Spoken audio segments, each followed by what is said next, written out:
മാതാപിതാക്കളുടെ മുഖത്തേക്ക് തുറിച്ചു നോക്കരുത്. ഇംഗ്ലീഷിലൊക്കെ സ്റ്റെയർ എന്ന് പറയൂലേ, ഡോണ്ട് സ്റ്റെയർ അറ്റ് മീ. കുട്ടികളൊക്കെ തുറിച്ചു നോക്കുക എന്ന് പറഞ്ഞാൽ ഒരു വലിയ മോശപ്പെട്ട സംഭവമാണ്. നമുക്ക് അറിയുമെന്നറിയില്ല. പള്ളിയിലൊക്കെ ചില ആൾക്കാരൊക്കെ ഇങ്ങനെ ഇരുന്നിട്ട് നോക്കി പേടിപ്പിക്കുന്ന ആൾക്കാരൊക്കെ ഉണ്ട്. ആരെങ്കിലുമൊക്കെ വരുന്ന ആദ്യമായിട്ട് നിസ്കരിക്കാൻ വരുന്നവരൊക്കെ ഉണ്ടാവും. ഓലൊക്കെ നോക്കിയിട്ട് അടിമുടിയൊക്കെ നോക്കിയിട്ട് ഇങ്ങോട്ട് സ്കാൻ ചെയ്യും. ആ മനുഷ്യൻ പിന്നെ ആ പള്ളിക്ക് നിസ്കരിക്കാൻ വരില്ല. നമ്മൾ ഒരാളെ തുറിച്ചു നോക്കാൻ പാടില്ല. ഇങ്ങനെ നോക്കുക, ഒരാളുടെ മുഖത്തേക്ക് തന്നെ അങ്ങ് തുറിച്ചിങ്ങനെ എന്തോ ഒരു കുറ്റം, ഒരു കുറ്റാന്വേഷണത്തിന് ഒരു ഡിറ്റക്റ്റീവിനെ പോലെ നോക്കുക. നോക്കരുത്. മാതാപിതാക്കളുടെ മുഖത്തേക്ക് അങ്ങനെ തുറിച്ചു നോക്കാൻ പാടില്ല എന്ന് മഹാന്മാർ പറയുന്നു. മഹാന്മാർ പറയാ, ഇന്ന് കുട്ടികൾ ചെയ്യുന്ന പരിപാടിയാണത്. ഉമ്മയെ നോക്കി പേടിപ്പിക്കുക, വാപ്പയെ നോക്കി പേടിപ്പിക്കുക. പൈസ വേണം, തരാൻ പറ്റൂല. എനിക്ക് മൊബൈൽ വേണം, ഇപ്പൊ വാങ്ങണ്ട എന്ന് പറഞ്ഞ പിന്നെ ഉമ്മയെ നോക്കി പേടിപ്പിക്കുന്ന പെൺകുട്ടികൾ, ആൺകുട്ടികൾ. വാപ്പയെ നോക്കി പേടിപ്പിക്കുക, ഒരു ജാതി ഒരു പിശാച്ചിന്റെ ഒരു നോട്ടം നോക്കുന്ന, തുറിച്ചു നോക്കുക ഉമ്മയുടെ ഉപ്പയുടെ മുഖത്ത്. അങ്ങനെ നോക്കുന്നവർ മാതാപിതാക്കളോട് ചെയ്യേണ്ട ബാധ്യത ചെയ്തില്ല എന്ന് പരിശുദ്ധ ഇസ്ലാം. ചെയ്യാൻ പാടില്ലാത്ത വിഷയമാണത്. തുറിച്ചു നോക്കരുത് ഉമ്മാന്റെ വാപ്പാന്റെ മുഖത്തേക്ക്. വല്ല ചുമരുമൊക്കെ തുറിച്ചു നോക്കുക എന്നല്ലാണ്ട് ഉമ്മയുടെ വാപ്പയുടെ മുഖത്തേക്ക് ഭീതിപ്പെടുത്തുന്ന ഒരു നോട്ടം കണ്ടുകൊണ്ട് പോലും നോക്കാൻ പാടില്ല എന്നാണ്. ദുആ ചെയ്യണം മാതാപിതാക്കൾക്ക് വേണ്ടി, മരണപ്പെട്ടവരും ജീവിച്ചിരിക്കുന്നവരുമാണെങ്കിൽ തന്നെയും.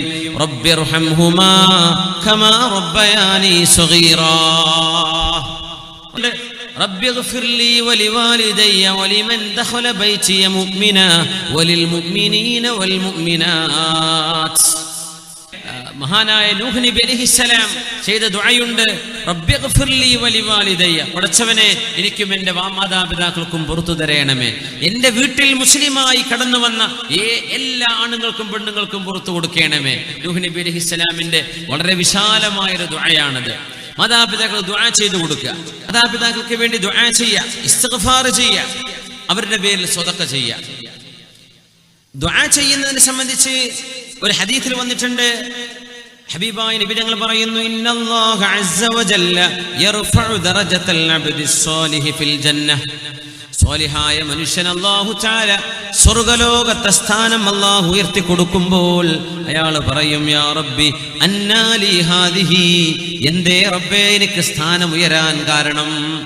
സ്വർഗത്തിൽ ഒരുപാട് തട്ടുകളുണ്ടെന്നാണ്. ഒരു ബിൽഡിങ്ങിന്റെ തട്ട് പോലെയല്ല, ഒരു തട്ടും അടുത്ത തട്ടും ഇടയിലുള്ള വ്യത്യാസം മാ ബൈന സമാഇ വൽ അർദ്, ആകാശവും ഭൂമിയും തമ്മിലുള്ള വ്യത്യാസമുണ്ടെന്ന് ഹബീബുനാ റസൂലുള്ളാഹി സ്വല്ലല്ലാഹു അലൈഹി വസല്ലം.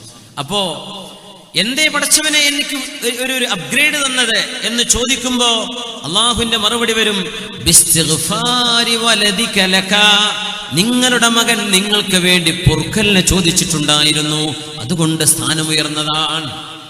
യാ ലഹ, എന്തൊരു ഭാഗ്യമാണതല്ലേ.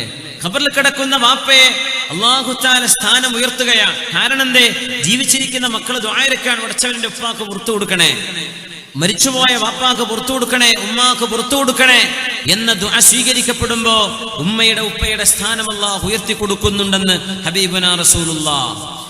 ഒരു